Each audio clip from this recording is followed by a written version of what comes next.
메모리만 따로 떼고 봐도 삼성전자 역전이 당하는 게 말이 안 되긴 해요. 예. 크게 보면 세 가지 이슈인 것 같아요. 첫 번째는 ETF 수급. 웬만한 반도체 ETF들이 삼성전자보다 하이닉스를 많이 담고 있습니다.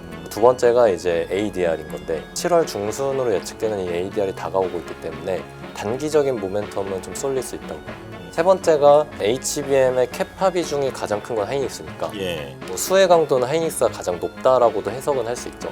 그런 것들이 모두 다 시총이 역전되는 형상이 나오긴 했는데 2분기 실적도 삼성전자가 좀 아웃퍼폼을 할 거라고 저는 보고 있고요. 예. 전반적으로 7월에 ADR 이벤트도 지나고 하면은 이제 다시 삼성전자가 시총 격차를 벌리는 그런 시기가 나타나지 않을까 예. 보고 있습니다.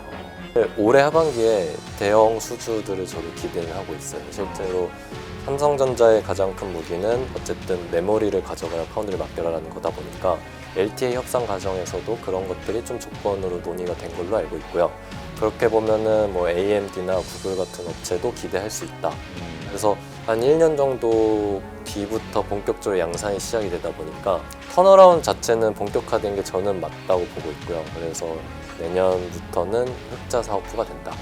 주가에는 이 파운드리 관련 이슈는 그 밸류를 좀 쳐주고 있는 겁니까? 전혀 반영이 안 됐다고 봐요. 아, 그렇군요. 지금 오늘의 이런 폭락 이런 것들 펀더멘탈 이슈는 아니다라는 거잖아요. 수급이 꼬였고 뭐 이제 이런 이슈들인데 지금 연구원으로서 보시기에 정말로 어떤 주가나 이런 데 치명타를 줄 수도 있을 법한 예상 악재 같은 게 뭐가 나올 수 있습니까? 그게 아까 올해 말부터 걱정할 수 있다는 건데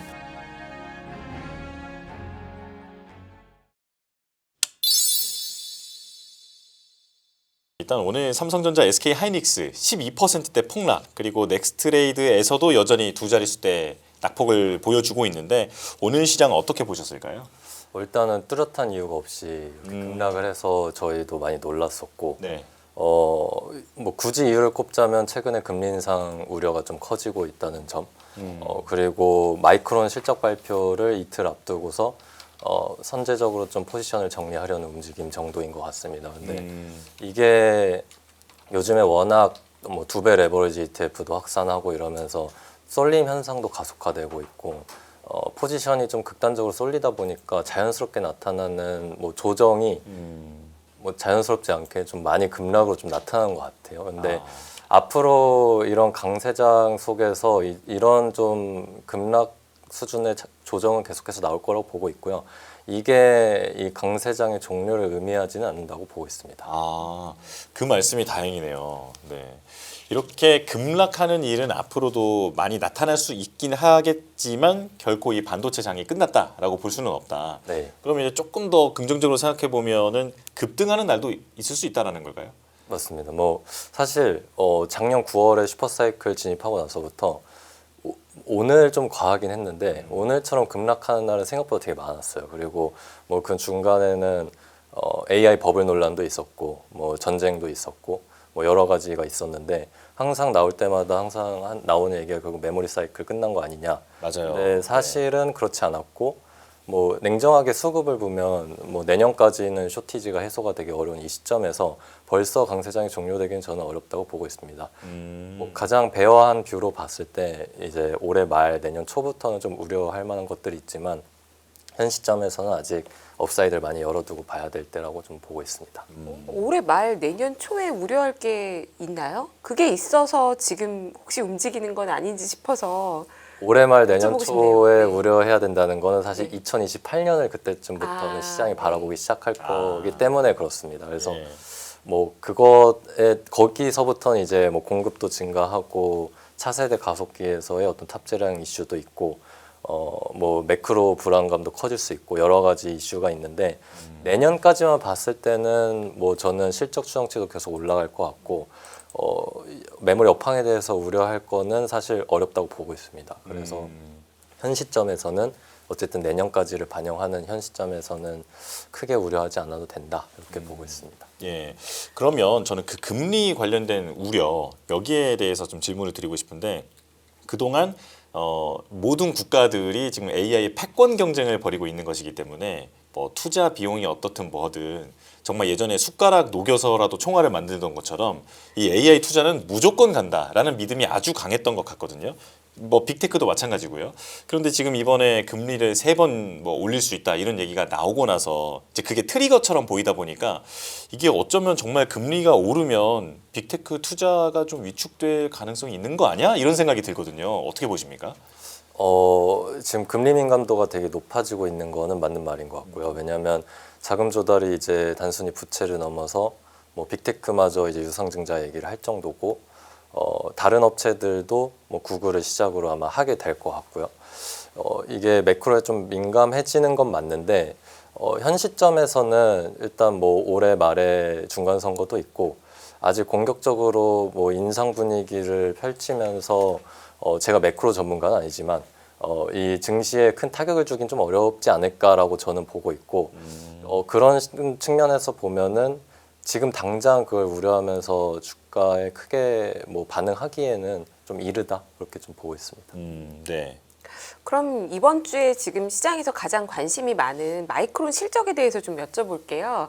마이크론은 실적을 잘 내도 주가가 하락하는 경험을 여러 번 했다고 해서 시장에서 오늘 먼저 던진 걸까? 이런 생각도 하는데요. 브로드컴도 마찬가지였지 않습니까? 마이크론 실적 발표 관전 포인트 그리고 어떻게 보시는지 우리가 기대할 만한 것, 우려할 만한 것 어떤 요인이 있을지요? 사실 브로드컴은 약간 좀 다른 이슈라고 보는 게 2027년 뭐 AI 매출 가이던스를 좀 상대적으로 보수적으로 제시를 하면서 주가가 하락했었는데 원래 회사 CEO의 톤이 좀 그런 것도 있고 네. 또 거기는 ASIC 시장 내에서 좀 점유율 이슈가 있습니다. 오늘도 뭐 미디어텍이 차세대 구글 TPU에서는 독점 수출했다라는 또 뉴스도 나오고 있고 그런 것들이 녹여져 있는 거여서 전체적인 AI 반도체 시장의 센티먼트를 보여주기에는 좀 다른 이야기라고 보고 있고요. 마이크론 같은 경우에는 원래 근데 테크 업종이 전반적으로 실적 발표 직전에 주가가 신고가 영역까지 강한 상승을 보이면 뭐 숫자가 아무리 잘 나와도 기계적인 세론이 나오긴 합니다. 네. 그래서 그게 오늘 저도 먼저 나온 것 같아요. 왜냐하면 바로 3개월 전 전분기에도 굉장한 서프라이즈였는데 당일날 주가가 많이 빠졌었죠. 네. 그래서 특히 이제 센티먼트가 더 안 좋았었는데 이번에도 사실 숫자 자체는 굉장한 서프라이즈 예상이 됩니다. 특히 제가 오늘 체크하고 보니까 이제 이번 분기 매출액이 한 49% 증가하는 거고 전분기 대비해서 네. 다음 분기 가이던스가 21% 증가하도록 컨센서스가 잡혀 있어요. 네. 근데 지금 사실 뭐 6월 달부터 이 3분기에 계약 가격 협상이 좀 진행이 되고 있는데 그 정도보다 더 잘 나올 것 같습니다. 뭐 30% 가까운 수준으로 가격 협상이 진행되는 분위기가 되고 있고 뭐 그건 결국에 최근에 쇼티지가 생각보다 더 강하기 때문인 거죠. 그래서 그런 것까지 감안해서 마이크론 쪽에서 가이던스를 내놓는다면은 실적과 가이던스 연속적으로 서프라이즈는 가능할 거라고 보고 있고요. 그래서 일단은 숫자가 제일 중요할 것 같고 만약에 주가가 오늘도 그렇고 내일도 그렇고 조정을 맞는다면은 이제 실적 발표 자체는 긍정적인 의미를 가질 거라고 봅니다. 그리고 두 번째는 사실 이 단순 실적보다는 최근에 여러 가지 탑재량 조절에 관련된 이야기가 많았죠. 네. 이제 올해 출시되는 엔비디아 베라 CPU, 네. 네, 베라 CPU의 소캠 탑재량이 절반으로 줄었다. 네. 실제로 절반으로 줄긴 했는데 뭐 그게 이제 해석하기 나름이다 보니까 메모리 탑재량이 준 게 정말 메모리가 그만큼 부족해서냐 아니면 덜 필요해서냐에 대한 이제 그런 각각의 논리는 있는 것이고 네. 이 부분에 대한 질문도 많아질 거라고 생각해요. 제가 파악하기로는 HBM 쪽에서 유사한 작업들이 많이 벌어지고 있거든요. 뭐 AMD 제품이나 울트라 제품이나 네. 그런 것들에 대해서도 어떤 식으로 대답을 하냐도 뭐 시장 센티먼트에 영향을 줄 수 있다고 생각하는데 뭐 당연히 이제 공급 부족을 많이 강조하는 모습이 될 것 같고 또 하나는 이제 캐펙스가 될 것 같습니다. 그래서 지금 마이크론이 내년부터 팹이 많이 열리게 돼요. 대만에 하나, 이제 미국에 하나 이렇게 열리는데 캐펙스가 굉장히 강한 상승을 보이게 될 것 같고 저번 분기에도 캐펙스를 강하게 증가시킬 것이란 톤은 줬었는데 이번 분기에 비슷한 방식을 줄 것 같고 그거는 그래도 기대를 하자면 소부장 업체들의 긍정적인 모멘텀이 될 거라고 봅니다. 그래서 그런 것들을 봤을 때는 이제 대형주는 직전에 주가 움직임이 더 중요할 것 같고 당일에 문제 판단하기에는 그 캐펙스 톤에 따라 소부장까지 확산될 수 있냐 없냐가 좀 이번에 기대할 만한 포인트라고 보고 있습니다. 예. 전 마이크론 그 자체에 대한 질문도 하나 드리고 싶은데 사실 우리는 마이크론을 이제 3등 회사다 이렇게 기억을 하고 또 그리고 이제 주가나 이런 것은 미국에 있으니까 이렇게 잘 받고 있다 이렇게만 이제 생각을 했는데 지금 마이크론의 그 HBM 점유율이나 이런 부분에서 그 계속해서 이제 점유율을 이렇게 확장을 하고 있다 보니까 이게 우리가 그렇게 생각하는 것보다 뭐 이렇게 3등 회사에 머물러 있을 만한 회사가 아닐 수도 있는 거 아닐까? 뭐 하이닉스가 위협을 받는다든지 그런 걱정도 많이 하시더라고요. 사실 그런 걱정까지 할 필요는 없고요. 그렇게 생각하는데 다행이네요. 네. 일단은 작년에까지 같은 경우에는 HBM 점유율 빠르게 올렸고 그 일면에는 삼성전자의 부진이 상당히 영향을 줬습니다. 네. 그래서 마이크론의 애초에 목표가 본인들의 DRAM 시장 점유율은 20% 초반 수준까지 HBM 점유율을 확대하는 게 목표였고 그거는 작년에 이미 달성을 했어요. 근데 올해부터는 사실 삼성전자가 HBM을 너무 잘하고 있어서 오히려 이제 점유율이 전년 대비해서는 감소할 거라고 보고 있고요. 삼성전자 하이닉스가 메모리 시장을 주도하는 흐름은 계속 될 거라고 보고 있습니다. 그리고 HBM4에서도 이제 3사가 모두 다 엔비디아향 퀄을 받고 출하가 시작되는 걸로 저는 알고 있는데 스피드적인 특성이나 전반적인 측면에서 마이크론이 제일 열의인 걸로 알고 있습니다. 그래서 이제 마이크론의 장점은 미국 회사로서 미국 정부의 지원을 받을 수 있다 정도인데 기술력이나 규모나 어떤 그런 퀄리티적인 측면에서는 여전히 뭐 하이닉스, 삼성전자보다는 뒤에 있는 3등 업체다 이렇게 보시면 될 것 같습니다. 예. 그러면 지금 SK 하이닉스 ADR 상장 기대감이 있지 않습니까? ADR 상장하고 나면 마이크론하고 SK 하이닉스 기업 가치 평가는 어떻게 될까요?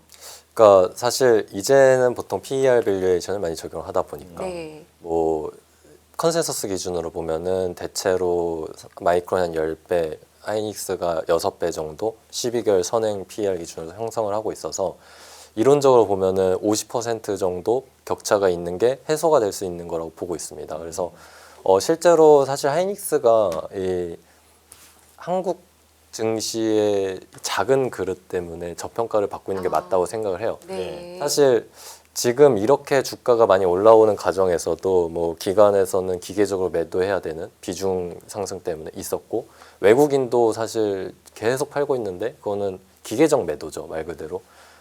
그렇다 보니까 그런 것들을 해소하기 좋은 이번에 뭐 일종의 주주환원 정책이라고 보고 있고요. 이 하이닉스의 특수성은 이제 마이크론이라는 쌍둥이, 근데 조금 더 못하는 쌍둥이가 미국 시장에 있다는 거죠. 그래서 이론적으로는 상장 이후에 마이크론의 밸류 충분히 따라잡을 수 있다.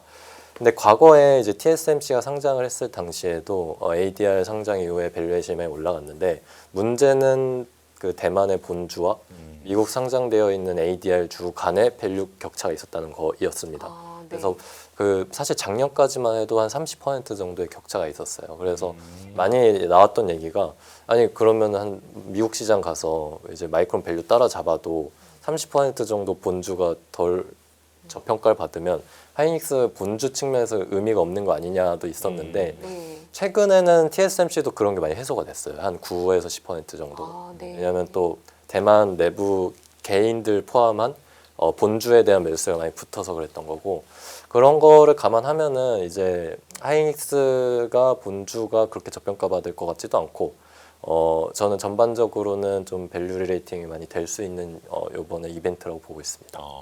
근데 일각에서는 마이크론의 그 수준으로 하이닉스가 따라가는 것도 있겠지만 그 뉴욕 증시에서 이제 쌍둥이 같은 회사가 나타나니까 마이크론이 조금 내려오고 하이닉스가 조금 올라가서 그렇게 평균이 맞춰질 거다라는 얘기도 있던데요. 그거는 사실 그때 증시 센티먼트에 따라 많이 다를 것 같긴 해요. 그래서 예.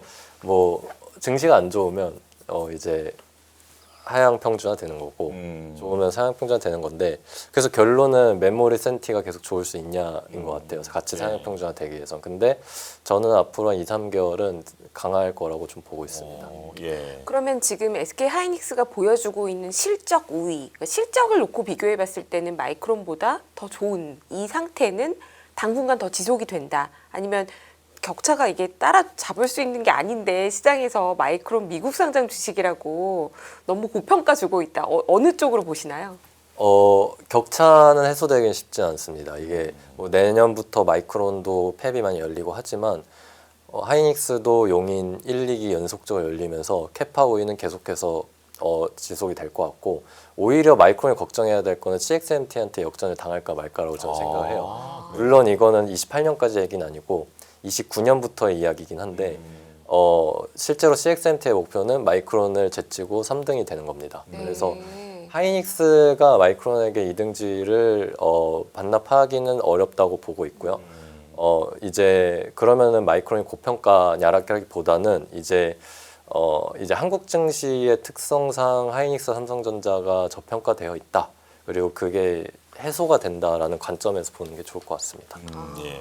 근데 그 ADR 그 일정 많은 분들이 뭐 오늘 내일 뭐 이렇게 알고 계셨다가 또 갑자기 안 나오고 그러니까 어떻게 된 겁니까 이거?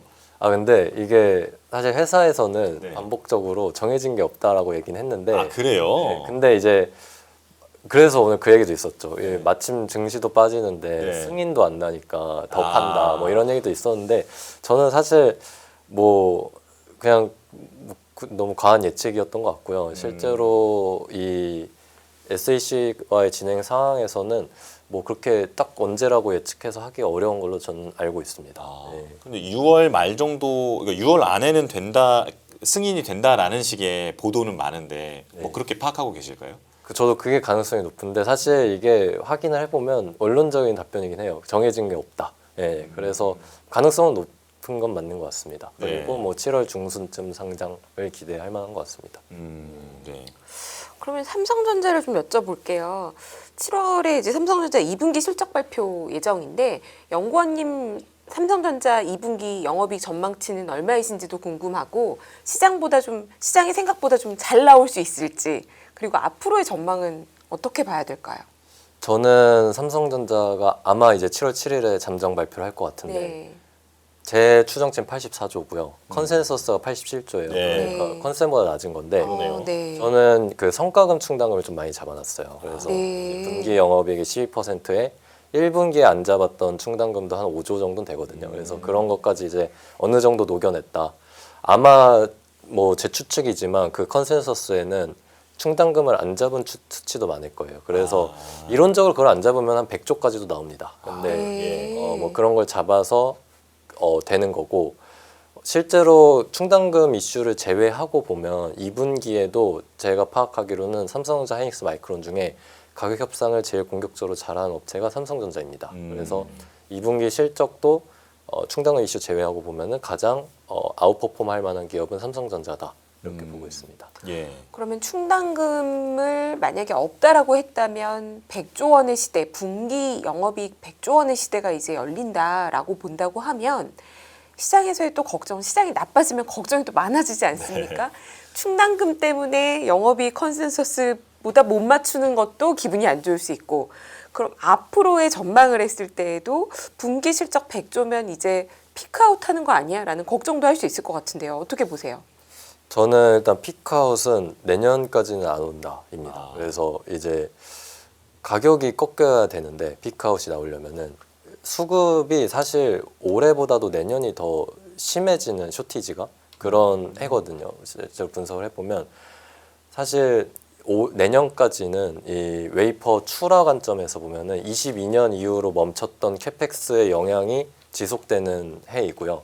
28년부터 이제 부랴부랴 늘리는 캐펙스로 발생한 증설 물량들이 본격적으로 나오는 해입니다. 그래서 내년은 뭐 갑자기 AI 캐펙스가 부러지지 않는 이상은 무조건 쇼티지는 심해지다 보니까 가격은 빠질 수 없고 실제로 요즘의 분위기는 올해 하반기부터는 가격이 한 자릿수밖에 못 오를 줄 알았는데 20에서 30% 오른다는 이야기가 들리고 있고 HBM이 뭐 내년에 많이 오를 것 같다라는 얘기도 들리고 있습니다. 가격 협상이 진행 중인데 약간 다른 얘기지만 아이러니하게도 올해 HBM이 범용 디램과 낸드와 비교했을 때 가장 수익성이 낮은 어플리케이션이 됐는데 그 이유는 슈퍼사이클에 본격 진입하기 전에 연간 공급 계약을 다 묶여버렸기 때문인 거죠. 근데 그거에 맞춰서 이제 내년 공급가 협상이 진행이 되고 있고 지금 이 부족 상황을 감안해서 내년도 HBM 계약가가 굉장히 공격적으로 협상이 잘 되고 있어요. 그러면은 사실 올해 2분기부터 벌써 피크아웃을 논할 수는 없고요. 저는 빨라야 28년이라고 보고 있습니다. 예. 그러면 저 이 질문 좀 드리고 보고 싶어요. 그 삼성전자가 말 그대로 아웃퍼폼, 그러니까 돈을 가장 잘 버는 회사일 것이다. 전망하셨는데 SK 하이닉스와 시가총액이 바뀌지 않았습니까? 네. 이게 그렇다면 잘 이해가 안 되더라고요. 이게 뭐 성격이 다른 데에서 돈을 벌어서 이쪽은 조금 더 밸류를 줄 수 있다 그런 것도 아니고 거의 같은 영역에서 경쟁을 해서 삼성전자가 돈을 더 벌었는데 그리고 여기에다가 모바일이나 가전이나 파운드리 가치를 다 0으로 쳐서 그렇게 해서 시총이 뒤바뀔 수가 있는 것인가? 좀 해석을 좀 부탁드리겠습니다. 사실 이 메모리만 따로 떼고 봐도 삼성전자 역전이 당하는 게 말이 안 되긴 해요. 예. 지금 네. 상황 뭐 HBM을 뭐 작년처럼 못 하고 있는 것도 아니고. 근데 크게 보면 세 가지 이슈인 것 같아요. 첫 번째는 ETF 수급. 웬만한 반도체 ETF들이 삼성전자보다 하이닉스를 많이 담고 있습니다.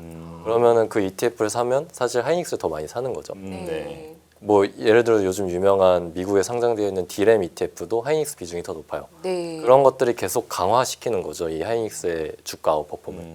그게 한 가지 있고 두 번째가 이제 ADR인 건데 어쨌든 7월 중순으로 예측되는 이 ADR이 다가오고 있기 때문에 단기적인 모멘텀은 좀 쏠릴 수 있다고 봅니다. 그래서 이것까지가 솔직히 진짜 기업의 펀더멘탈과는 무관한 수급적인 이슈로 네. 생각하고요. 세 번째가 뭐 이거는 영향도가 좀 미미하다고 보긴 하는데 HBM 계약화 협상이 굉장히 세게 되고 있다는 거를 아까 말씀드렸는데 그게 어쨌든 HBM의 캐파 비중이 가장 큰 건 하이닉스니까 예. 뭐 수혜 강도는 하이닉스가 가장 높다라고도 해석은 할 수 있죠. 그래서 그런 것들이 모두 다 이제 종합적으로 이제 영향을 미치면서 시총이 역전되는 형상이 나오긴 했는데 아까 말씀드렸다시피 2분기 실적도 삼성전자가 좀 아웃퍼폼을 할 거라고 저는 보고 있고요. 네. 전반적으로 7월에 ADR 이벤트도 지나고 하면은 이제 다시 삼성전자가 시총 격차를 벌리는 그런 시기가 나타나지 않을까 이렇게 예. 저는 보고 있습니다. 그렇다면 지금 기준에서 오늘만 하더라도 개인이 11조 원이나 순매수를 했는데 삼성전자에 들어가신 분들은 아마 지금 말씀해주신 그런 내용을 바탕으로 이쪽이 더 상승 여력이 남았다라고 판단해서 들어가셨을 것 같아요. 그 판단이 그렇게 뭐 틀리진 않았다 이렇게 볼 수 있을까요? 맞습니다. 예, 그래서 뭐 ADR 이벤트가 한 7월 중순이니까 한 2, 3주 남았는데 뭐 그때까지는 뭐 쉽게 다시 역전이 안 나올 수도 있다고 봐요. 근데 어쨌든 긴 호흡으로 2, 3개월 혹은 그 이상을 바라본다면은 이제 둘 다 오르겠지만 저는 아웃퍼폼은 삼성전자 쪽에서 나올 거라고 보고 있습니다. 아 그렇군요. 삼성전자를 더 좋게 보시는 분들은 이제 파운드리가 드디어 돌아선다 이런 말씀들을 하시더라고요. 빠르면 올해 하반기로 보시는 분들도 계신데 연구원님은 언제 흑자 전환 가능하다고 보시는지요? 저는 내년 하반기로 보고 있고 뭐 내년 하반기요? 하반기여도 연중으로 내년에 그래도 한 2조 원 이상 흑자는 난다로 보고 있는데 일단은 사실 올해 하반기에 대형 수주들을 저도 기대는 하고 있어요. 실제로 삼성전자의 가장 큰 무기는 어쨌든 메모리를 가져가는 파운드를 맡겨라라는 거다 보니까 LTA 협상 과정에서도 그런 것들이 좀 조건으로 논의가 된 걸로 알고 있고요. 그렇게 보면은 뭐 AMD나 구글 같은 업체도 기대할 수 있다. 그래서 그런 것들은 근데 사실 이제 하반기에 수주가 본격화되면 초반에는 개발 매출 정도 맞게 발생을 안 하고요. 한 1년 정도 뒤부터 본격적으로 양산이 시작이 되다 보니까 매출 자체가 올해부터 바로 느는 건 아닙니다.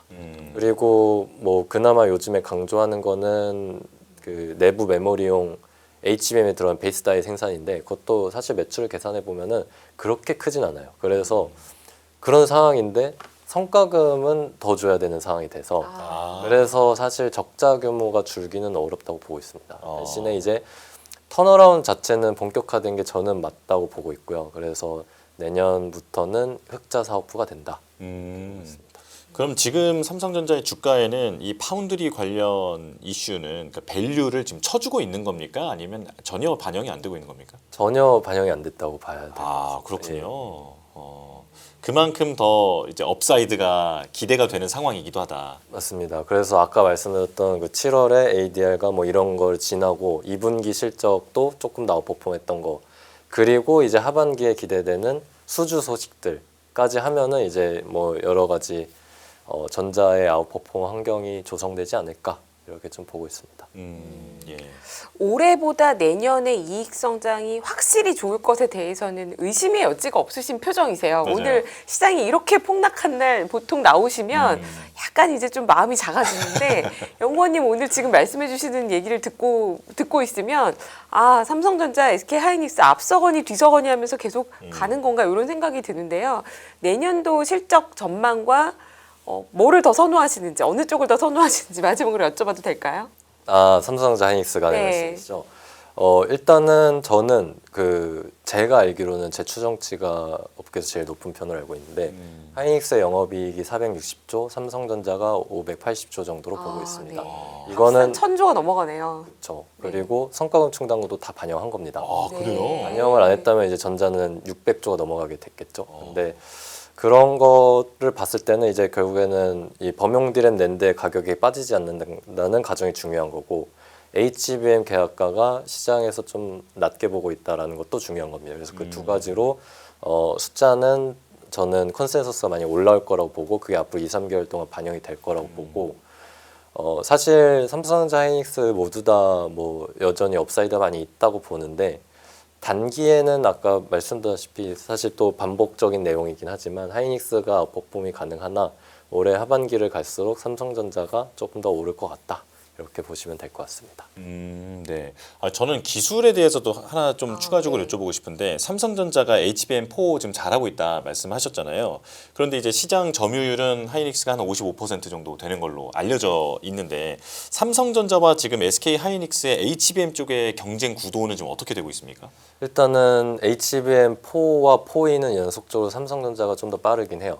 그래서 4의 퀄도 삼성전자가 가장 빨랐고 4E의 샘플 추라도 삼성전자가 가장 빨랐습니다.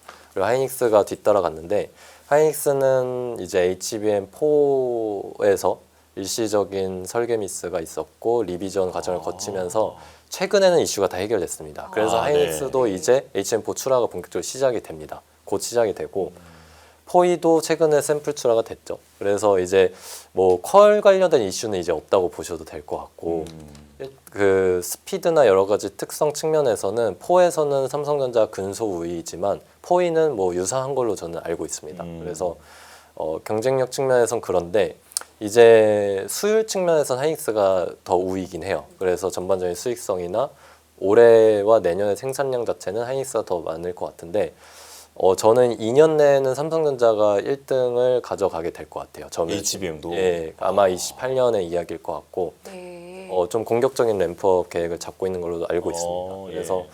뭐 사실 그게 자연스럽죠. 뭐 캐파가 제일 큰 업체니까 20% 정도 더 많은 업체니까 HBM 비중만 맞춰지게 되면 삼성전자가 이제 가져가게 될 것 같고 이제 삼성전자 하이닉스의 전략은 약간은 달라서 하이닉스는 엔비디아 중심으로 계속해서 가게 될 것 같고요. 삼성전자는 특정 기업에 대한 의존도보다는 이제 AC 고객부터 해가지고 고객사 다변화를 좀 더 신경 쓰고 있는 부분을 요즘에 좀 보고 있습니다. 저 그러면 정말 마지막 질문 하나만 드리겠습니다. 네. 지금 오늘의 이런 폭락 이런 것들 뭐 펀더멘탈 이슈는 아니다라는 거잖아요. 수급이 꼬였고 뭐 이제 이런 이슈들인데 지금 연구원으로서 보시기에 정말로 어떤 주가나 이런 데 치명타를 줄 수도 있을 법한 그런 상상으로 해서라도 예상 악재 같은 게 뭐가 나올 수 있습니까? 그게 아까 올해 말부터 걱정할 수 있다는 건데 첫 번째는 사실 가장 중요한 거는 저는 반도체를 분석하는 사람이지만 매크로인 것 같아요. 그래서 그래요? 결국에 지금 이 서버용 디램의 기가비당 2달러를 훌쩍 뛰어넘는 가격을 끌어올린 주체는 빅테크고 그들이 자금 조달을 어떻게 하냐가 가장 이슈가 되기 때문에 금리 인상이 연속적으로 계속 일어날 수 있을 것 같다는 확신을 시장에 주게 되면 주가도 안 좋고 메모리 실제 수급에 영향을 미칠 수 있다. 그래서 그게 가장 뭐 인플레이션부터 해서 이슈일 것 같고요. 두 번째는 이제 28년부터 증설이 본격화되다 보니까 출하 관점에서 네. 그런 시간이 좀 가까워졌을 때 시장에서 확실히 좀 우려를 할 수 있다. 어쨌든 모두가 아는 사실이지만 그러니까 최근 슈퍼사이클 진입 이후에 3년간의 사이클과 다르게 본격적으로 모두가 증설에 참여한 해가 다가오게 되면 뭐 과거에는 그게 6개월 전부터 주가에 반영됐지만 이번에는 빠르면 1년 전부터도 반영될 수 있다. 뭐 그런 것도 한 가지 우려가 될 수 있을 것 같고요. 예. 그리고 마지막으로는 고객사의 메모리 탑재량 조절 혹은 효율화 기술에 대한 연구. 터보 컨트 뭐 이런 이슈죠. 예, 알고리즘적으로는 그런 게 될 수 있고 하드웨어적으로는 예를 들어서 뭐 HBM 탑재량을 줄이고 SRAM을 늘린다거나 뭐 여러 가지 연구는 진행 중인 걸로 알고 있습니다. 지금 당장 우려해야 될 것들은 아닌데 예를 들어서 엔비디아 파인만 세대 28년문에 출시되는 그 모델에서 HBM 탑재량이 어떻게 될까? 뭐 이런 것도 앞으로 지켜봐야 될 포인트라고 봅니다. 지금까지 탑재량이 잘 증가해 왔는데 과연 그 세대에서 어떻게 될까? 이런 거는 아마 올해 말에 좀 더 윤곽이 잡히겠죠. 그래서 네. 그렇군요. 매크로 말씀하셨고 그리고 모두가 증설에 나서서 그렇게 공급이 이제 확 늘어나 버린다든지 혹은 이제 빅테크 수요 둔화 네. 이것이 현실성 있는 악재이긴 합니다만 현재 지금 눈에 보이는 것은 아니다. 네, 알겠습니다. 이렇게 정리하도록 하겠습니다. 손인준 유진투자증권 반도체 연구원과 함께했습니다. 고맙습니다. 감사합니다. 고맙습니다.